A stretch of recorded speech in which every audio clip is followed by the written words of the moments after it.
Assalamualaikum warahmatullahi wabarakatuh. Alhamdulillahirabbil alamin wassalatu wassalamu ala asyrafil anbiya'i wal mursalin wa ala alihi washabbihi ajma'in. Rabbi shrah li sadri wa yassir li amri wa hlul 'uqdatam min lisani yafqahu qawli. Subhanaka la ilma lana illa ma 'allamtana innaka antal alimul hakim wa la hawla wa la quwwata illa billahil 'aliyyil 'azim. Allahumma yassir wa la tu'assir ya karim. Alhamdulillah, tuan-tuan muslimin muslimat rahimakumullah.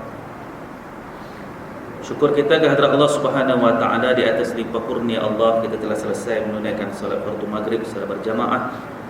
Mudah-mudahan Allah Subhanahu wa taala menerima amalan kita di sisinya sebagai amalan hamba-hamba Allah yang soleh. InsyaAllah tuan-tuan dan puan-puan, kita akan sambung perbincangan kita muka surat yang ke-40, perkara yang nombor 29. Tuhan dalam ajaran Islam adalah pencipta segala sesuatu, memberi rezeki segala yang hidup dan mengatur segala urusan. Dia mengetahui segala sesuatu, mengetahui bilangan semuanya. Cukup luas rahmatnya, menciptakan dengan bentuk yang sebaik-baiknya, mengadakan ukuran dan memberikan bimbingan, mendengar dan melihat, serta mengetahui rahsia dan bisikan, apalagi tingkah laku dan perbuatan. Firman Allah Subhanahu wa taala dalam suratul Mujadilah ayat yang ke-7. Ma yakunu min najwa salasatin illa huwa rabi'uhum wala khamsatin illa huwa sadisuhum wala adna min dhalika wala aktsara illa huwa ma'ahum aina ma kanu summa yunabbi'uhum bima 'amilu yaumal qiyamah. Innallaha bikulli syai'in alim. Yang bermaksud, tidakkah engkau ketahui bahawa Allah itu mengetahui apa yang ada di langit dan apa yang ada di bumi? Tiada pembicaraan rahsia antara tiga orang melainkan Allah menjadi yang keempatnya, dan tiada pula antara 5 orang melainkan Allah menjadi yang keenamnya, dan tiada pula kurang atau lebih dari itu melainkan Dia bersama mereka di mana saja mereka berada. Kemudian itu di hari kiamat Dia memberikan kepada mereka apa yang telah mereka kerjakan segala sesuatu. Di sini tuan-tuan, kita tengok di sini disebut Tuhan di dalam agama Islam, iaitu Allah Subhanahu wa taala, bukan sekadar sebagaimana yang dipahami oleh agama-agama lain. Agama-agama lain menyatakan bahawa kewujudan Tuhan itu adalah untuk mengajar manusia melakukan perkara baik. Ya, sebab itu dalam agama-agama lain mereka menyatakan bahawa semua agama adalah sama. Kerana semua agama ajak buat benda yang baik. Mana ada agama ajak buat benda buruk. Ya, jadi kita hati-hati dalam pengajian akidah. Kita beritahu bahawa Islam ini bukan sekadar agama yang ajar buat baik, tetapi Islam ini yang pertama-tamanya sekali mengajar manusia untuk kenal pencipta dia. Dan penciptalah yang menentukan perkara baik dan perkara buruk. Bukan kita pandai-pandai nak bagi tahu definisi ini baik itu buruk. Kalau manusia yang diberikan akal yang terbatas cuba nak bagi tahu yang ni baik, yang ni buruk, yang ni betul, yang ni salah, dunia ni akan porak-poranda. Manusia akan berpegang dengan fahaman yang sesat, iaitu fahaman yang boleh menyebabkan manusia tergelincir akidahnya di zaman kita hari ini, ialah zaman hak asasi manusia. Ya, hak asasi manusia. Atas nama hak asasi manusia, maka manusia itu berhak untuk memilih apa sahaja yang sesuai dengan pemikirannya, yang sesuai dengan apa yang difikirkan betul di dalam benak naluri hatinya. Ini akan jadi rosak. Sebab itu Islam ini pertamanya sekali disebut kenal Tuhan, Tuhan yang mencipta alam. Kenapa disebut oleh penulis bincang tentang Tuhan yang mencipta alam? Bila dia cipta alam, dia cipta peraturan.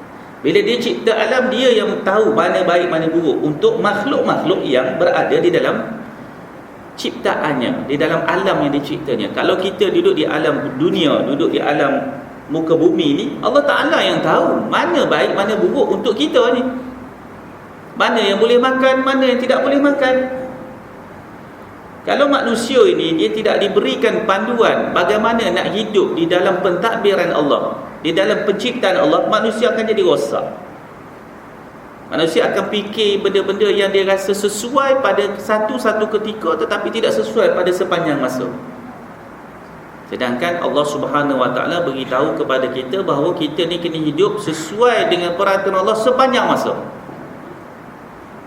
Sebab itu tuan-tuan dirahmati Allah sekalian, bila kita mengakui bahawa alam ini diciptakan oleh Allah Subhanahu Wa Taala dengan sesempurna mungkin, dan mengakui bahawa segala yang diciptakan oleh Allah di dalam muka bumi ini, sama ada tumbuh-tumbuhan, bukit, bukau, gunung, gandang, binatang-binatang yang berterbangan di angkasa raya, binatang-binatang yang berada di dalam tanah yang hidup, binatang-binatang yang hidup di dalam lautan, manusia yang bertebaran di atas muka bumi ini, semuanya sempurna kejadiannya.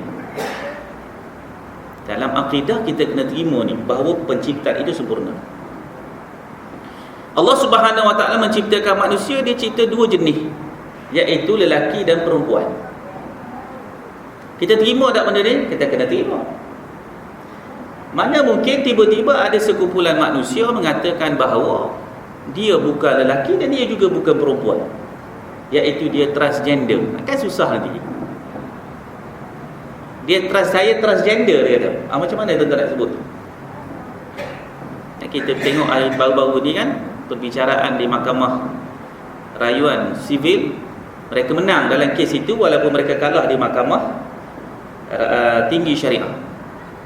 Mahkamah Syariah ni tuan-tuan dia ada dua je, Mahkamah Tinggi Syariah, Mahkamah Rayuan Syariah. Mahkamah Sivil ada tiga, Mahkamah Tinggi, Mahkamah Rayuan dan juga Mahkamah Persekutuan. Tuan-tuan dirahmati Allah sekalian, tuan-tuan ambil perhatian tak tentang kes yang berlaku baru-baru ni, yang bicara baru-baru ni. Saya nasihatkan tuan-tuan sila ambil perhatian. Kes ini bukan kes main-main. Kes ini kes besar. Tuan-tuan jangan pekakkan telinga, jangan pejamkan mata. Kes ini kes besar tuan-tuan. Bila mana ada sekumpulan manusia yang telah didapati bersalah di Mahkamah Rayuan, di Mahkamah Tinggi Syariah, Mahkamah Syariah, kerana enactment yang ada di Negeri Sembilan, Jabatan Agama Islam Negeri Sembilan, Majlis Agama Negeri Sembilan, dia ada enactment dia. Enactment dia tu berbeza sikit dengan enactment yang berada di negeri-negeri lain selain daripada Negeri Sembilan. Dia berbeza sikit enactment tangkapan jenayah itu. Mana-mana orang yang berpakaian menyerupai lelaki ataupun wanita dengan cara berbeza boleh ditangkap. Umumlah lebih kurang begitulah statement itu. Tetapi di negeri lain, di Selangor, di Terengganu, enactment dia berbeza sedikit. Mana-mana orang yang berpakaian wanita atau lelaki yang berpakaian wanita yang berada di tempat untuk seolah-olah mempromosikan maksiat baru boleh kena tangkap. Jadi tuan-tuan, nak sebut di sini bahawa enactment di Negeri Sembilan ni agak sedikit terbuka sangat, sehingga kan lelaki yang berpakaian wanita boleh kena tangkap terus. Enactment ini telah pun dilawan balik di Mahkamah Sivil dan mereka menang kes ini kerana ia melanggar Perlembagaan Malaysia. Hak saya lah nak pakai pakaian macam mana sekalipun. Dan sekarang ni kes ini dibuat rayuan untuk dibicara di Mahkamah Persekutuan, mahkamah tertinggi lah. Tuan-tuan kena doakan mudah-mudahan mereka kalah di Mahkamah Persekutuan. Kenapa tuan-tuan ni? Kenapa kita risau sangat Begini, hujung-hujung bulan ni kuliah saya semua saya akan hurai benda ni supaya tuan-tuan faham bahawa apakah implikasinya sekiranya kes ini dibicarakan di Mahkamah Persekutuan lalu mereka menang. Kalau dibicarakan di Mahkamah Persekutuan mereka menang, iaitu mereka berhak memakai pakaian wanita kerana ia merupakan sesuatu yang kebebasan di dalam Perlembagaan Persekutuan, Perlembagaan Malaysia. Seseorang itu berhak mempunyai kebebasan di dalam menentukan apa yang dia nak pakai. Baik, kita kata betul lah di sudut perlembagaannya begitu, tetapi mereka tidak akan berdiam diri. Mereka akan menuntut lebih daripada itu selepas ini bila mereka menang. Dan itulah yang berlaku di negara-negara barat. Tuan-tuan sekalian, saya nak ajak tuan-tuan fikir benda sikit-sikit, kecil-kecil.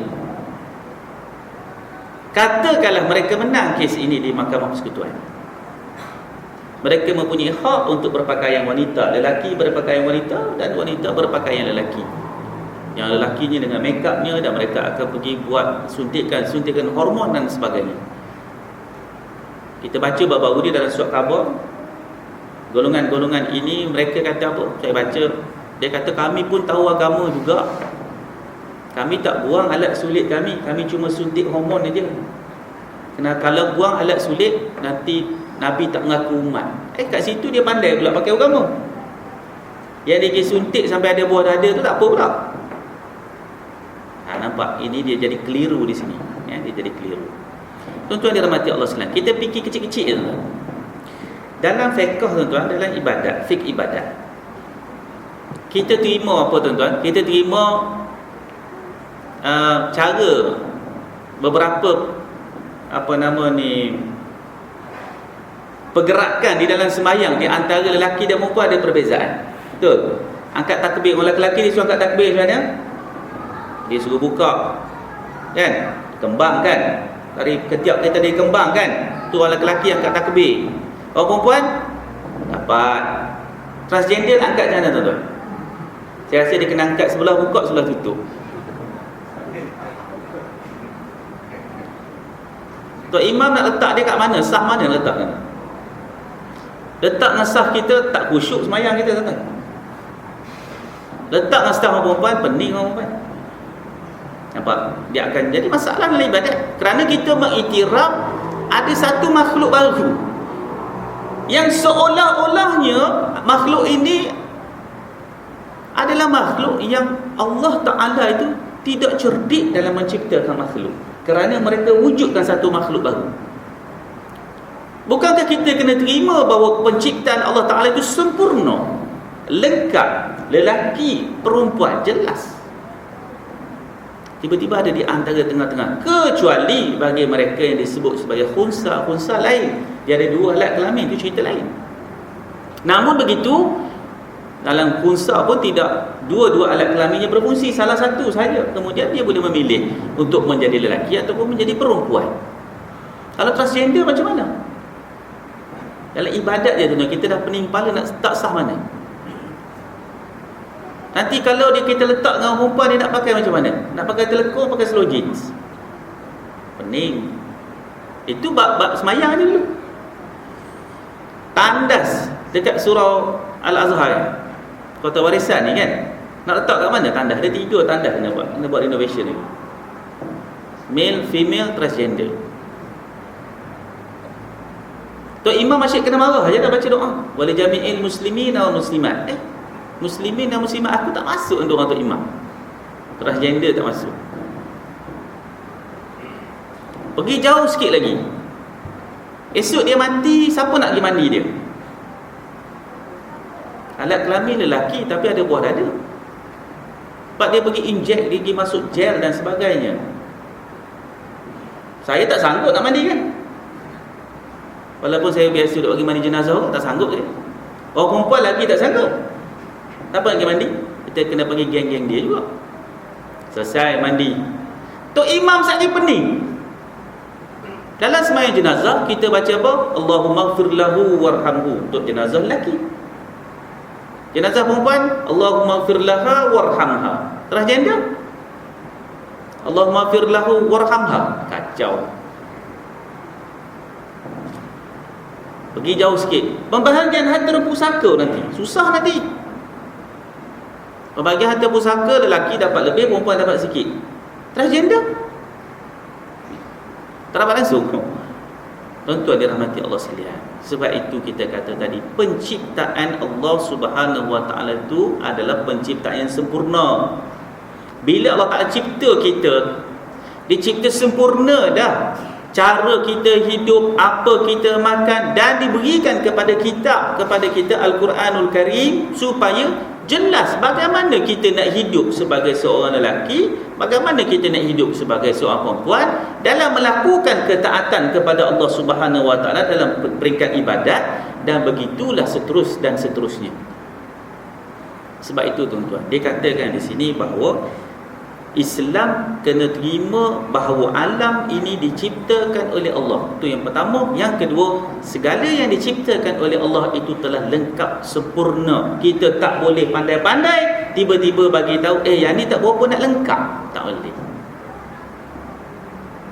Kalau kita kata begitu, maknanya kita ada masalah tentang persoalan iman. Sebab tu saya bagi pada tuan-tuan contoh realiti. Realiti kes yang sedang berlangsung sekarang. Jadi tuan-tuan, jangan kita ambil ingat kes-kes ini. Jangan kita kata tak ada kena-mengena dengan kita. Jangan. Sebab mereka tidak akan berdiam diri. Mereka akan mula menuntut dan menuntut.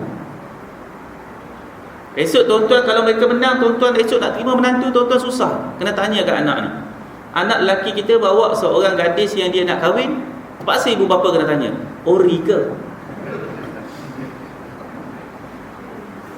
Dah tak boleh nak beza. Hati-hati tuan-tuan, jangan kita ambil mudah benda-benda yang macam ni. Jangan ingat dia tak ada kena-mengena kita je, dia ada kena-mengena dengan kita. Anak cucu keturunan kita nanti nak jadi apa? Sebab kita hari ini tuan-tuan menerima serangan tentang hak asasi manusia. Hak asasi manusia itu mesti berpandu pada kitab Allah, bukan daripada tulisan-tulisan, pahaman-pahaman, andaian-andaian, teori-teori yang dibuat oleh orang yang tidak beriman kepada Allah Subhanahu Wa Taala. Kita kena hati-hati. Dan itulah yang sedang menyerang negara-negara umat Islam hari ini, yang kita tidak nampak, yang kita tidak perasan, dalam bentuk rancangan-rancangan televisyennya, dalam bentuk iklan-iklan di TV-nya yang menyerang kita tuan-tuan. Anak-anak kita tengok dan kita pun masa tengok kita pun diam. Kita tidak pun membuat komentar ataupun memberi nasihat kepada anak-anak kita, yang ni salah, yang ni betul. Kita diam. Jadi anak-anak anggap kita diam ni seolah-olah kita setuju. Itu pendidikan kita hari ini cabarannya besar, sangat besar. Ambil perhatian tuan-tuan, jangan tak ambil tahu benda-benda macam ni. Kami ni jadi ustaz-ustaz ni dah letih lah. 2 hari lepas, seorang budak perempuan umur belasan tahun mengadu sakit perut, pergi jumpa doktor. Dia kata ke doktor dia sakit perut. Doktor pun buat scan. Budak ini mengandung 5 bulan. Belasan tahun. Dia tak tahu pun dia mengandung 5 bulan. Datang dengan tunang dia, budak Melayu juga, lelaki. Bila doktor tu bagi tahu, doktor ni mengeluh. Dia kata, awak ni mengandung 5 bulan. Oh ya ke? Oh mengandung. Biasa je.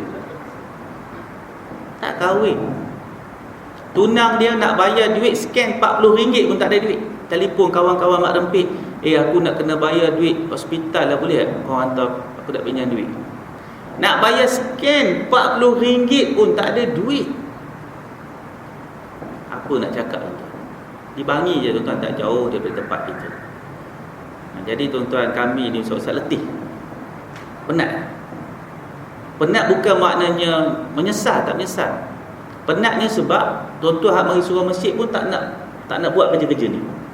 Datang jadi pendengar yang setia, tapi tak nak kongsi dengan orang lain. Kongsilah tuan-tuan, anak-anak terutamanya, anak-anak kita, jiran-jiran kita. Nasihatlah sikit-sikit supaya jangan mereka terjebak dengan benda-benda yang begini. Ya tuan-tuan. Baik, Allah Subhanahu Wa Taala dia yang mengaturkan rezeki, dia pemberi rezeki. Rezeki ni tak semestinya duit ringgit, bukan harta kekayaan. Rezeki ni tuan-tuan benda yang Allah Taala kurnia kepada kita, yang kita dapat rezeki Allah Ta'ala itu, kita merasa syukur, kita merasa tenang, kita merasa bahagia. Berapa ramai orang yang ada duit yang banyak tapi hatinya tidak pernah tenang, tidak pernah cukup. Makin lagi dia ambil hak orang punya lagi, makin lagi dia ambil hak bukan hak dia lagi. Tak cukup. Sedangkan betapa ramai orang yang mempunyai anak yang ramai tapi dia cukup, sebab jiwanya tenang. Memanglah habis bulan, habis duit, tetapi dia tidak perlu mengambil sesuatu yang bukan hak dia. Ada orang dia lagi dia ambil, sehingga jawatan-jawatan yang dia pegang dia tak nak turun, kerana khawatir bahawa dia akan kekurangan harta. Khawatir kalau dia tidak akan mendapat habuan-habuan yang dia dah dapat. Takut kehilangan benda-benda itu. Berapa ramai orang-orang yang mengambil harta dengan cara yang tidak sah. Bukan hak dia, hak orang ramai, hak rakyat dia ambil, dijerutnya rakyat, dia kenyang, kita disuruh jimat, dia bermaharaja lela dengan wang yang bukan milik dia. Tuan-tuan pergi tengok di Kedah ni sekarang tuan-tuan, betapa ramai penoreh-penoreh getah di Kedah yang tidak ada makan. Kadar jualan getah bawah daripada RM1.90. Nak makan apa tuan dalam musim hujan yang begini? Siapa yang pergi bantu mereka? Ini benda-benda yang tuan-tuan kita kena tengok. Jangan pejamkan mata dengan benda-benda begini. Semuanya akan ditanya oleh Allah Subhanahu Wa Taala nanti. Rezeki yang diberikan oleh Allah itu bukan untuk kita saja, tapi untuk kita kongsikan dengan orang lain. Seorang sahabat yang bernama Talhah bin Ubaidillah, seorang sahabat Nabi yang hebat, yang kaya. Kekayaannya dimiliki oleh Talhah di atas perniagaan yang berada di beberapa buah negeri, di antaranya tuan-tuan yang berada di Kufah. Pendapatan perniagaannya satu hari ialah 1,000 dinar. Satu hari 1,000 dinar. Yang mana 1 dinar ketika itu boleh membeli seekor kambing. 1 dinar boleh beli seekor kambing. Maknanya satu hari dia boleh beli 1,000 ekor kambing. Satu hari bukan sebulan. Satu hari Talhah duduk termenung. Di wajahnya terpancar kesedihan, hati yang tidak gembira. Lalu isteri dia perasan. Isteri yang salihah, dia akan perasan perubahan kepada suami dia. Kalau tuan-tuan ni isteri tak perasan ni, dia masalah. Isteri salihah dia mesti perasan dengan perubahan pada suami dia. Kalau suami dia duk minum kopi janda, kena tanya, kopi ke yang dia minat atau janda yang dia minat. Kena hati-hati tu. Kena perhati tu. Abang dia duk minat kopi janda ni, abang minat mana satu? Kopi ke janda duk minat ni, bahaya. Kena perhati suami ni. Orang lelaki ni tuan-tuan, perempuan ni rahsia orang lelaki perempuan ya, umur 40 dia akan berubah perangai dia. Sama ada bertambah baik atau bertambah teruk. Sebab tu dalam pepatah bahasa Inggeris dia kata life begins at 40s. Begin tu bukan maksudnya ni dia berubah. Dia akan berubah ya. Lalu berkatalah isteri Talhah, dia tengok suami dia pelik. Dia pergi kat suami dia, wahai suami aku, kenapa aku nampak kau pelik sangat ni? Nampak kau tidak gembira? Kata Talhah, dia kata, wahai isteriku, di tangan aku ni ada duit yang banyak. Aku tak tahu nak buat apa. Yang cerita kat tangan, jalan simpanan tak cerita lagi. Kat tangan duit banyak. Aku menjadi tidak gembira kerana tengok duit banyak sangat kat tangan aku. Terbalik.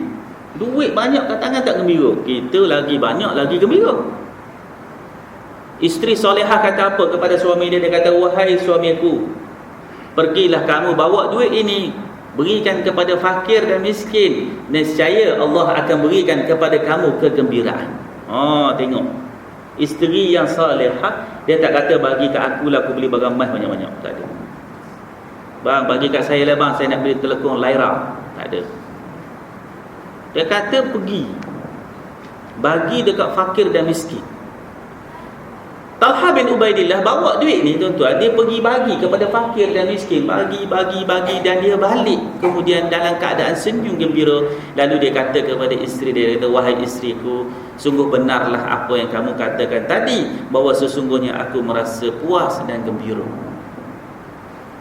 Tengok tu, orang yang jadi gembira, rezeki yang Allah Ta'ala beri, dia share, dia kongsi.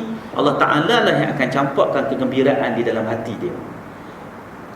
Macam mana Allah Ta'ala campak kegembiraan tuan-tuan? Tuan-tuan bayar tuan-tuan, tuan-tuan pergi jumpa orang ni susah. Dia sedang menanti-nanti sesuatu untuk dimakan, sesuatu untuk dimiliki. Tuan-tuan datang jumpa dia, tuan-tuan bagi. Bagaimana ke raut wajah dia? Pastilah terpancar kegembiraan. Ya.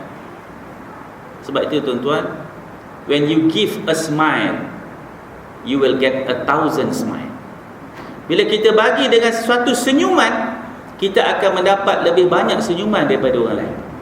Bila kita mula banyak membagi, orang akan memancarkan kesenyuman-senyuman kepada kita, hati kita akan jadi gembira. Hari ni tuan-tuan, benda-benda begini jarang dipraktikkan oleh orang-orang Islam, jarang. Tetapi dipraktikkan oleh orang-orang barat. Kalau tuan-tuan tengok di internet, mereka bantu orang buat sana sini, buat macam-macam. Tapi orang Islam hari ini dah jarang buat benda tu. Tapi barat yang menganut fahaman ini, sehingga mereka mendatangkan istilah-istilah tadi, when you give one smile, you get 1,000 smile. Ramai yang kita bagi satu senyuman, ramai orang akan senyum dengan apa kita bagi. Kita hari ini orang Islam tak, kita kurang. Sebab apa? Kalau kita bagi ke pusat zakat, kita bagi kat tabung masjid, mana tabung tu nak senyum kat kita? Kan? Kita tak pergi jumpa orang. Bila kita jumpa orang, kita bagi, orang akan senyum, orang akan doa untuk kita. Bukanlah salah tuan-tuan bagi kat tabung masjid, bagi ke pusat, tidak salah. Tapi kita juga kena buat, pergi jumpa orang, bagi kepada orang, tolong. Kita akan rasa puas. Itulah dilakukan oleh Talhah bin Ubaidillah. Rezeki Allah Ta'ala bagi, dia pergi jumpa orang dan dia memberi. Bila dia memberi, dia akan merasa puas, rasa gembira, kerana Allah lah pemilik hati ini yang akan memberi kegembiraan kepada pemilik hati. Sebab itu kita kena ingat, rezeki ini datang daripada Allah Subhanahu Wa Ta'ala. Bila kita jadi murung, bila kita jadi rungsing, bila kita rasa tidak tenteram, maka keluarlah daripada ruang yang kita ada itu, pergi jumpa orang, bagi, pergi melawat orang, pergi ziarah orang di hospital. Tak ada apa nak bawa sangat dah tuan-tuan. Beli gula-gula, pergi buat kanak-kanak, bagi nas butir gula-gula, budak-budak akan seronok. Beli lollipop pun jadilah. Kita akan bagi, kita akan dapat senyuman daripada orang. Buat tak buat. Tapi hari ni siapa yang buat? Orang-orang Kristian buat benda-benda ni. Ya. Kita tak buat, sedangkan Nabi SAW, para sahabat buat benda-benda ini. Kita hari ini tak buat. Kita kena buat tuan-tuan. Kita kena buat benda-benda begini. Allah Subhanahu Wa Ta'ala mengetahui segala sesuatu, yang mengetahui segala bilangan. Semua benda Allah Ta'ala tahu. Bilangan-bilangan yang kita tak tahu, Allah Ta'ala tahu.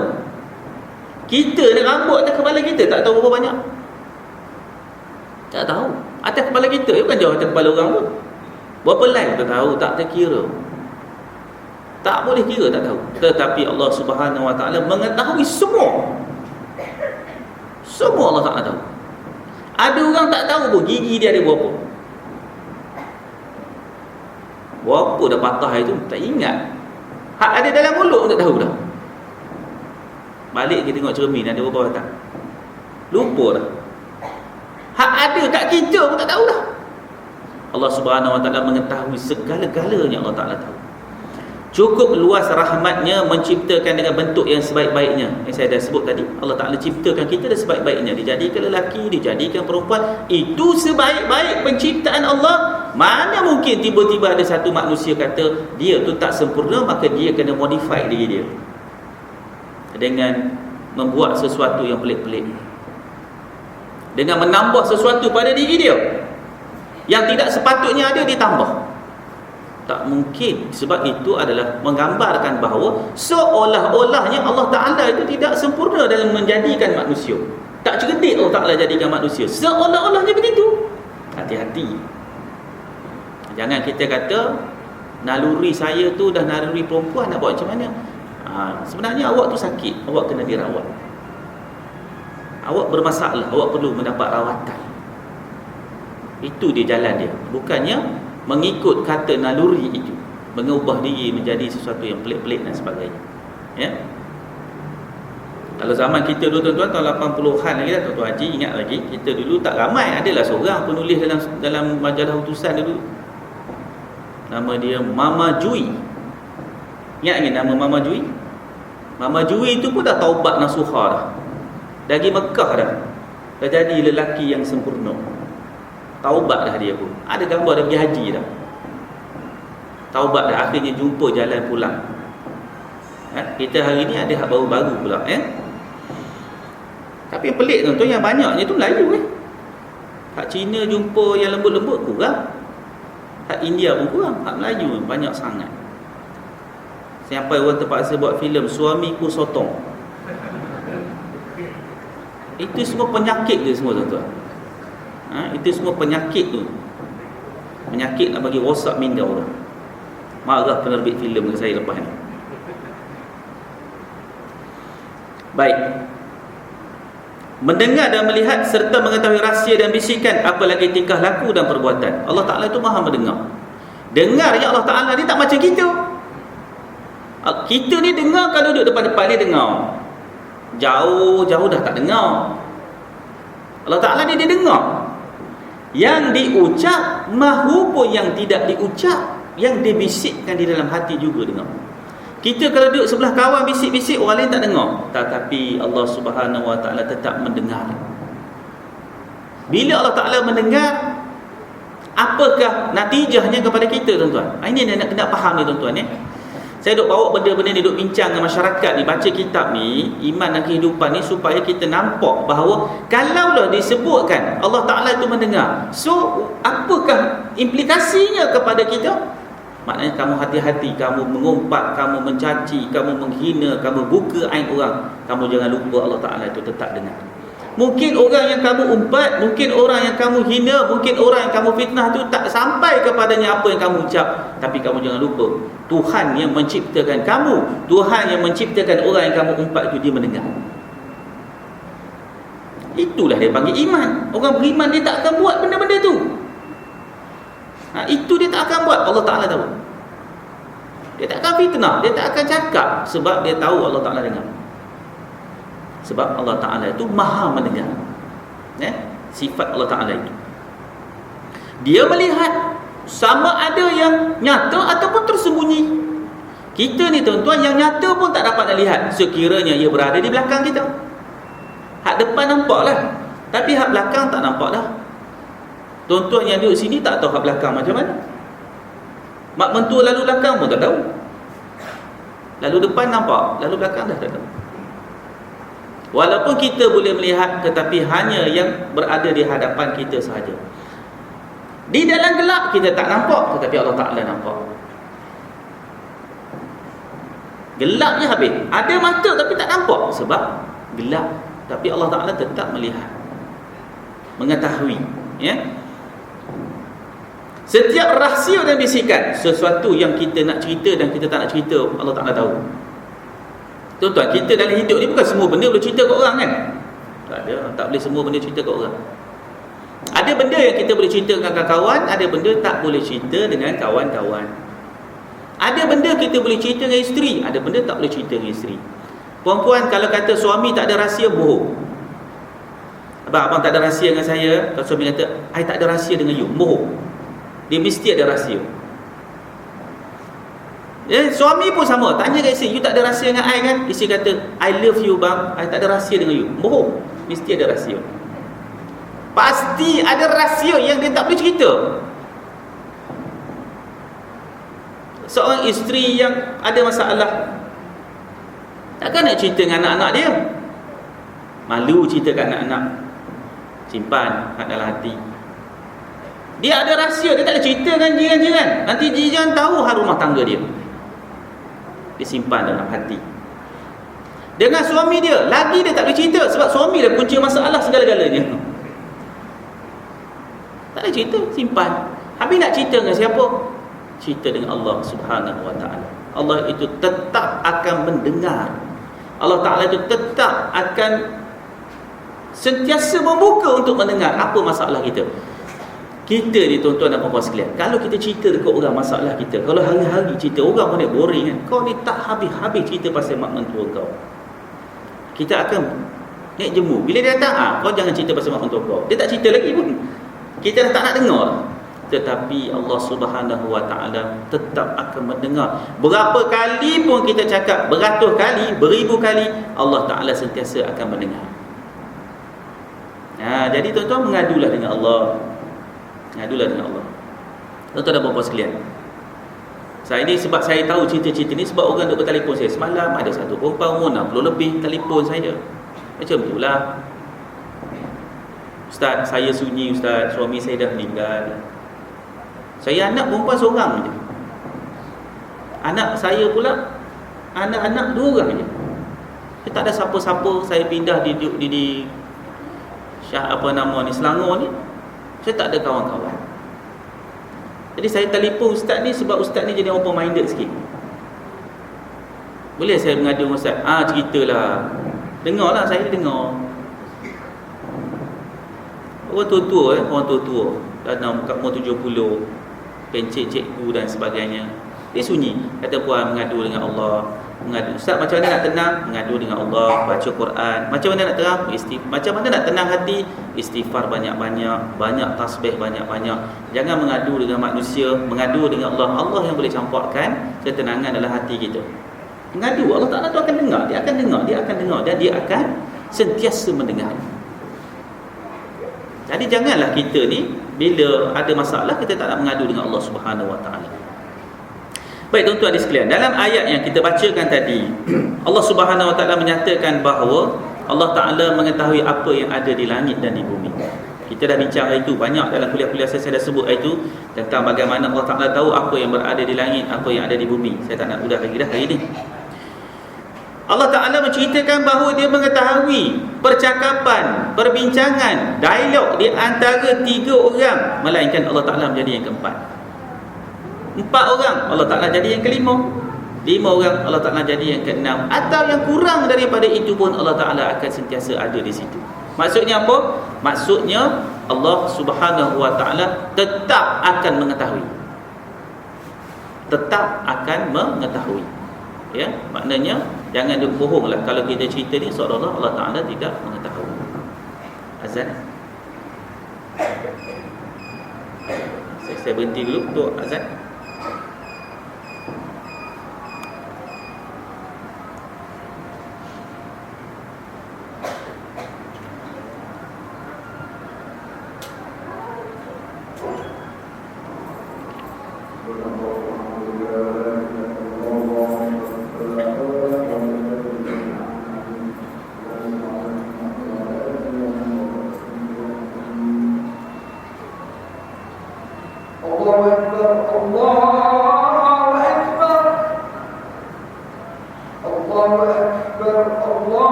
Baik.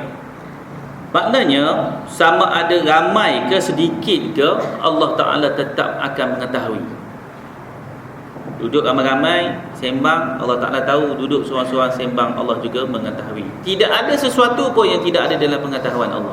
Bagilah sembunyi dalam gua ke duduk nak sembang, konon-konon Allah Ta'ala tak tahu. Tidak, Allah Ta'ala akan tahu. Ada orang tuan-tuan dia salah faham.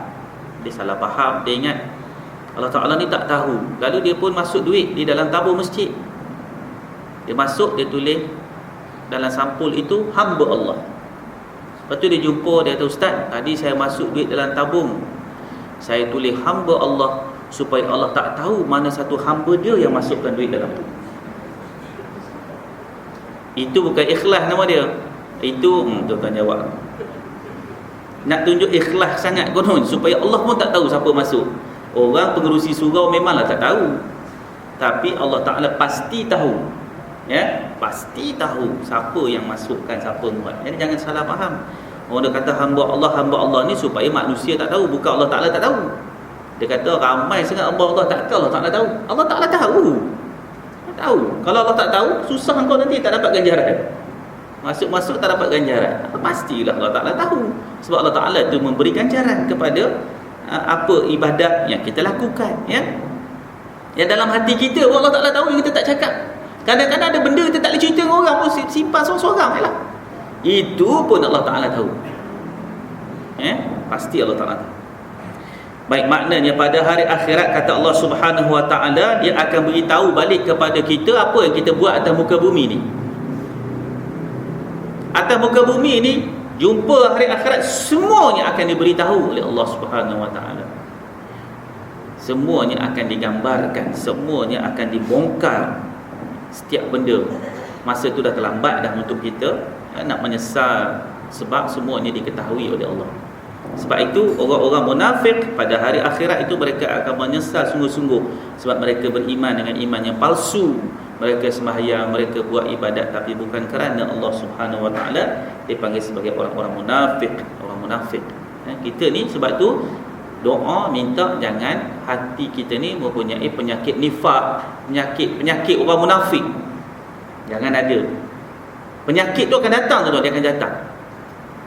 Akibat penyakit itulah amalan kita ditolak oleh Allah Subhanahu Wa Ta'ala. Sebab apa? Sebab kita buat bukan kerana Allah lagi. Kita buat bukan kerana Allah lagi.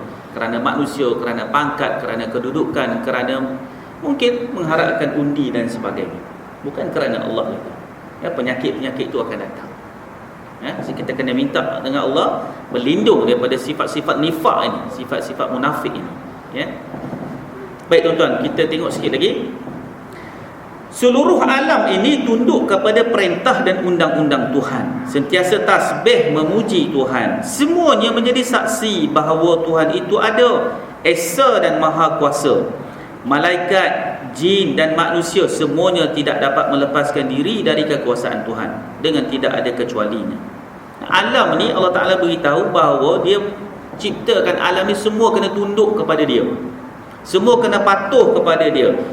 Allah Ta'ala cipta undang-undang malam, siang. Allah Ta'ala cerita tentang bagaimana peredaran musim. Allah Ta'ala beritahu kepada kita bagaimana Dia yang menciptakan air laut yang mengalirnya, bagaimana air sungai yang mengalirnya, bagaimana Allah Ta'ala menciptakan binatang-binatang yang hidup di dalam laut. Allah Ta'ala menciptakan binatang-binatang yang hidup di darat. Semuanya itu mengikut peraturan dan undang-undang Allah Subhanahu Wa Ta'ala. Lalu Allah Ta'ala menyatakan bahawa semuanya bertasbih memuji Allah. Sebagaimana firman Allah, tusabbihu lahus samawati sab'u wal ard wa man fihin wa in min syai'in illa yusabbihu bihamdihi walakin la tafqahuna tasbihahum innahu kana haliman ghafura. Firman Allah dalam surah Isra ayat 44. Langit yang tujuh, bumi dan apa yang ada di dalamnya semuanya bertasbih, yang ini memuji Tuhan. Dan segala sesuatu tasbih memuji Tuhan dengan kemuliaannya. Tetapi kamu yang ini manusia tidak mengerti tasbih mereka. Sesungguhnya Tuhan itu penyayang dan pengampun. Allah Ta'ala beritahu bahawa segala makhluk yang Dia ciptakan, yang berada di langit, yang berada di bumi, yang berada dalam kehidupan dunia ini, semuanya bertasbih memuji Allah. Bunyi air terjun yang mengalir semua itu memuji Allah. Bunyi kicauan burung semuanya memuji Allah. Bunyi cengkrik-cengkrik pada waktu malam semuanya bertasbih memuji Allah. Alangkah hinanya kita sebagai manusia yang diberikan oleh Allah akal, fikiran lebih daripada makhluk lain. Tiba-tiba kita menjadi manusia yang tidak memuji dan bertasbih memuji Allah. Kita jadi makhluk hina lah. Sebab itu disebut dalam Al-Quran, dia kata kadang-kadang manusia ni balhum adal, lebih teruk daripada binatang. Sebab perangai lebih teruk daripada binatang. Sebab binatang ni dipuji Allah. Binatang tak ada transgender, hak manusia ada transgender. Dia ikut je kehidupan dia.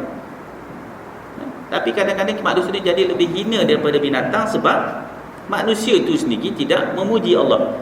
Dia tak tengok benda yang Allah Ta'ala beri kepada dia sebagai nikmat. Dia tak lihat bahawa benda yang Allah Ta'ala beri kepada dia itu untuk disyukuri. Tuan-tuan, kita ni kena sentiasa melihat apa nikmat Allah Ta'ala bagi. Banyak sangat Allah Ta'ala. Kita ni memberi, kita bagi sumbangan, tuan-tuan, kita bantu orang fakir miskin, bukan kerana kita dapat ada banyak duit. Tak. Janganlah kita memberi kerana nak tunggu banyak duit, banyak harta, banyak kekayaan. Tetapi kita memberi kerana kita telah terlalu banyak mendapat nikmat Tuhan. Kalau nak tunggu banyak, bila nak tunggu banyak? Sedangkan kita lupa terlalu banyak dah nikmat Tuhan yang kita dapat. Masa kita seorang-seorang dulu, tuan-tuan bayang balik masa kita bujang dulu. Gaji kita berapa sen? Kumpul duit nak kahwin. Minta dengan Tuhan dapat isteri yang baik, dapat isteri yang salihah. Padahal kita tak berapa nak soleh pun masa tu.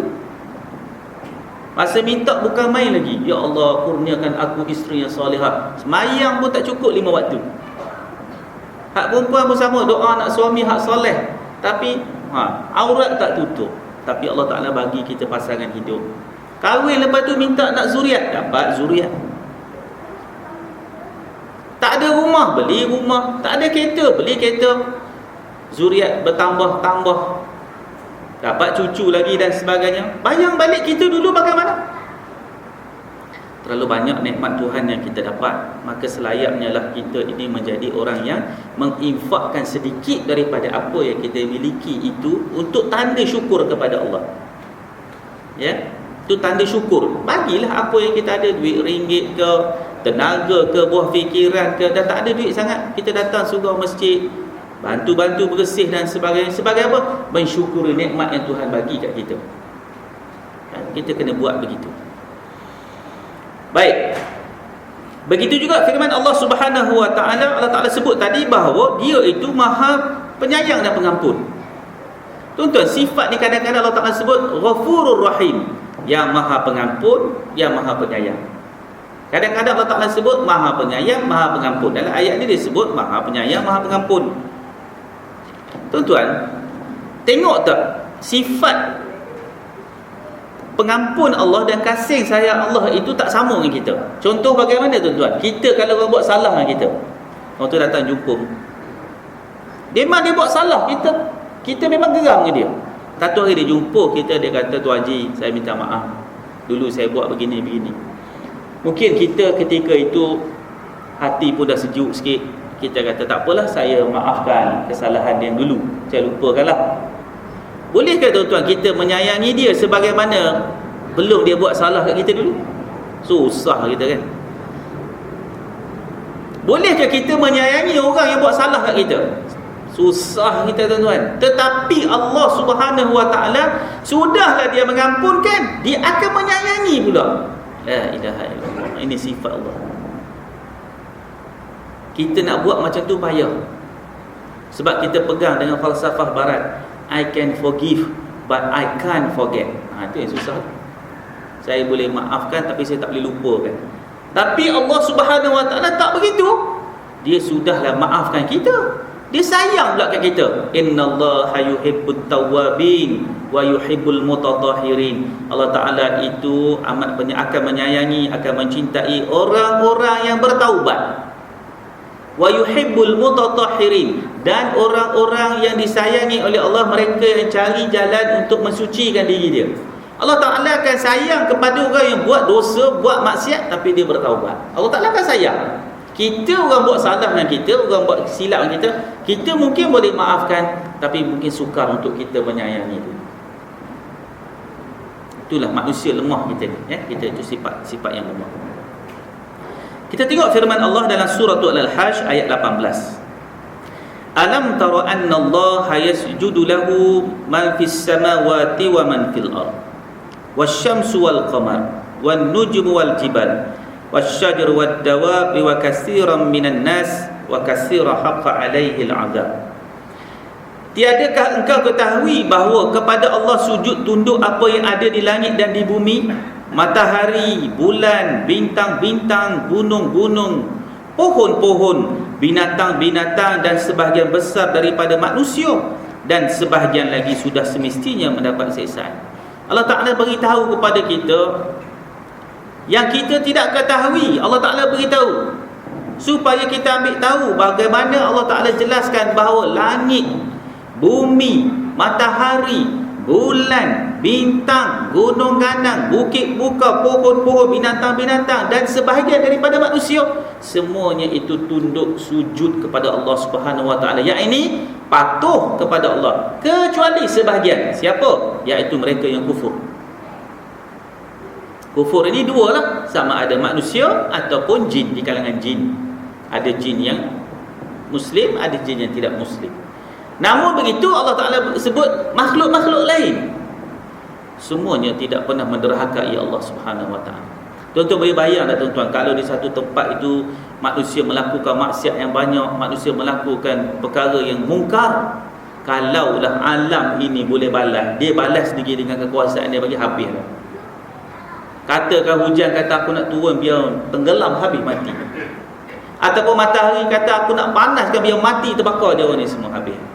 Tapi sebab dengan rahmat dan kasih sayang Allah, mereka diberikan tempoh untuk bertaubat. Nabi SAW berdoa kepada Allah, yang mana Allah Subhanahu Wa Ta'ala memakbulkan doa Nabi. Apa Nabi minta dengan Allah? Nabi minta supaya ditangguhkan azab kepada umatnya, yang ini kita, sampai hari akhirat. Sebab apa Nabi doa begitu? Sebab umat-umat yang terdahulu telah diazab oleh Allah, diturunkan bala sebelum kedatangan akhirat lagi. Tuan-tuan boleh tengok bagaimana azab yang berlaku kepada Fir'aun, tengok azab yang berlaku kepada kaum yang mendustakan rasul-rasul yang diutuskan kepada mereka. Nabi Nuh, kaumnya bagaimana dimusnahkan oleh Allah. Namrud bagaimana dimusnahkan oleh Allah. Maknanya tuan-tuan, Nabi bila tengok itu, Nabi berdoa kepada Allah supaya kita ni umat Nabi Muhammad SAW ditangguhkan azab.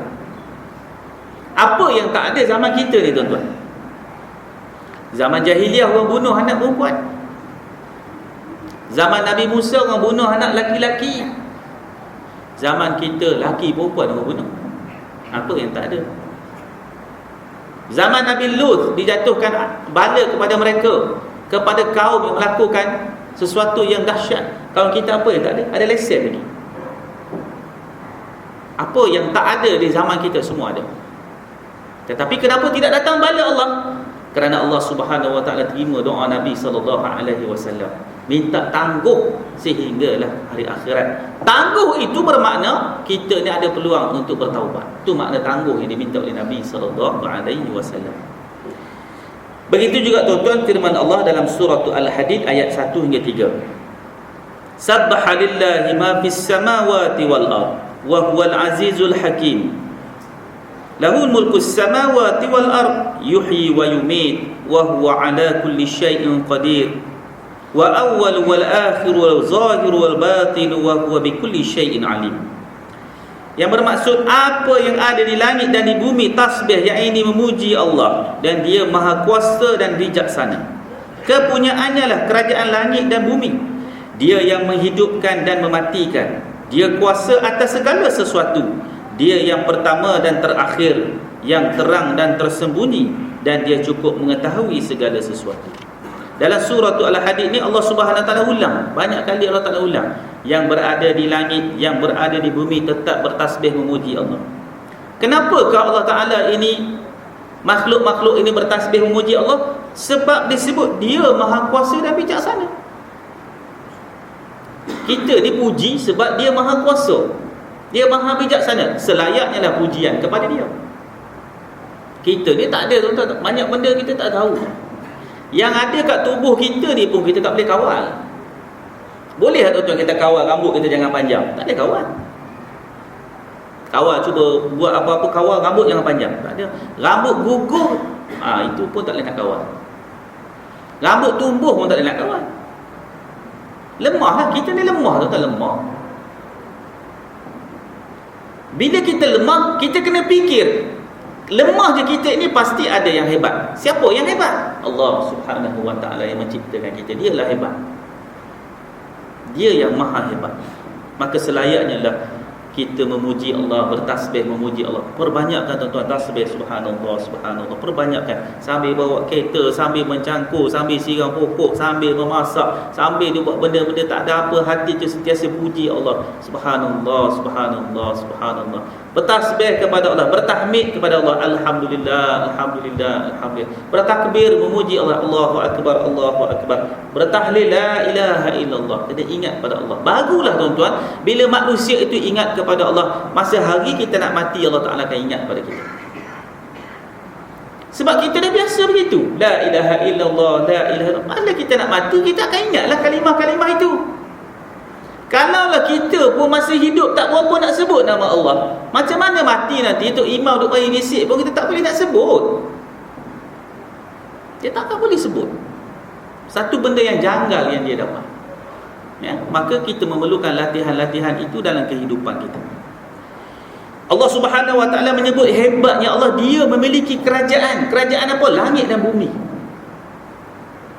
Kita kerajaan apa yang kita ada? Sikit sangat. Kerajaan yang kita miliki ni rumah tangga kita je. Kalau kita sebagai ayah, itulah kerajaan kita. Anak dan isteri kita. Itu pun payah dah. Payah dah kita nak 4-5 orang anak ni pun payah dah kita nak bentuk. Susah macam-macam. Allah Ta'ala ni memiliki kerajaan langit dan bumi. Bayang tuan-tuan, mengatur kerajaan langit dan bumi ni, betapa luasnya peredaran bulan, peredaran bintang, mataharinya, musim-musim yang datang, hujan, binatang-binatang hidup, binatang-binatang mati. Tuan-tuan pernah terfikir tuan, manusia mati, manusia lahir, manusia mati, manusia lahir.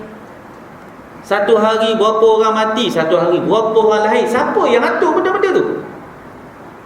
Bayangkan manusia ni tak mati-mati, lahir, penuh habis dunia ni.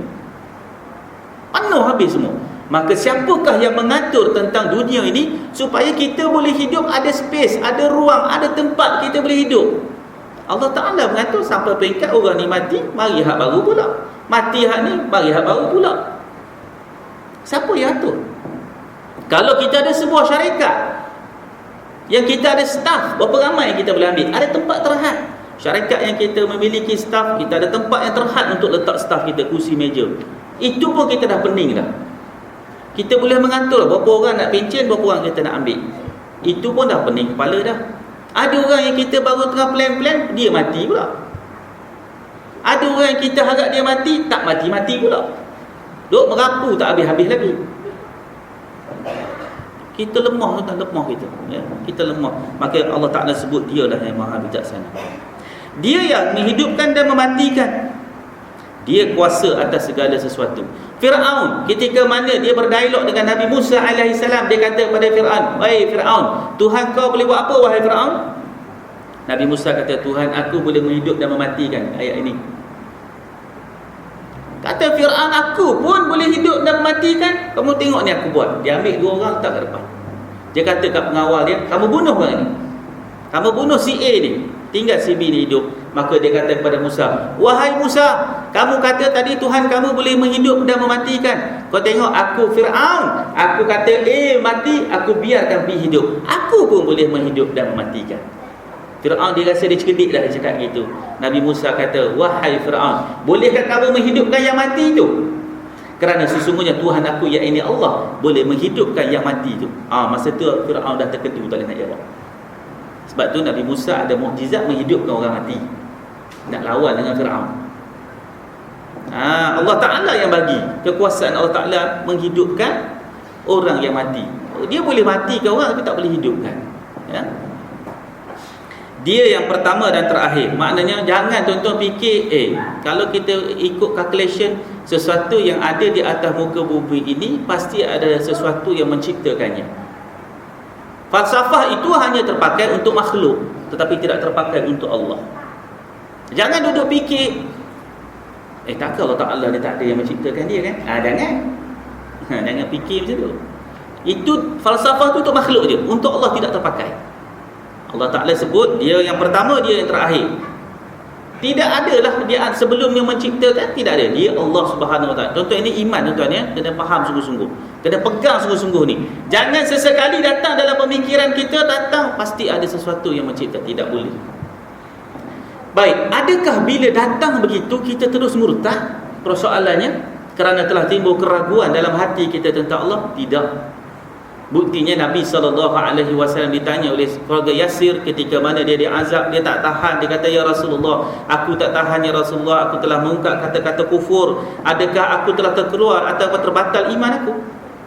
Nabi tanya, Nabi ni tuan-tuan, dia tak buat jump to conclusion, dia tanya, dia kata, adakah yang kamu ungkap itu daripada hati kamu? Dia kata, tidak ya Rasulullah, hati aku tidak beriman, cuma aku tak tahan azab itu, aku sebut dengan lidahku. Nabi kata, kamu tidaklah terkeluar, terbatal iman kamu, namun mempertahankan itu dengan lidah kamu itu lebih baik.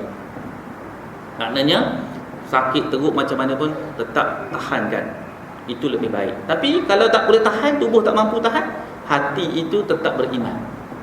Itu kena faham betul-betul sebab ini persoalan iman ni. Dan dia cukup mengetahui segala sesuatu. Maknanya Allah Ta'ala ulang banyak kali, dia mengetahui. Bila dia tahu, dia maha mengetahui apakah tugas kita, maka tugas kita adalah menyerahkan diri kita kepada dia.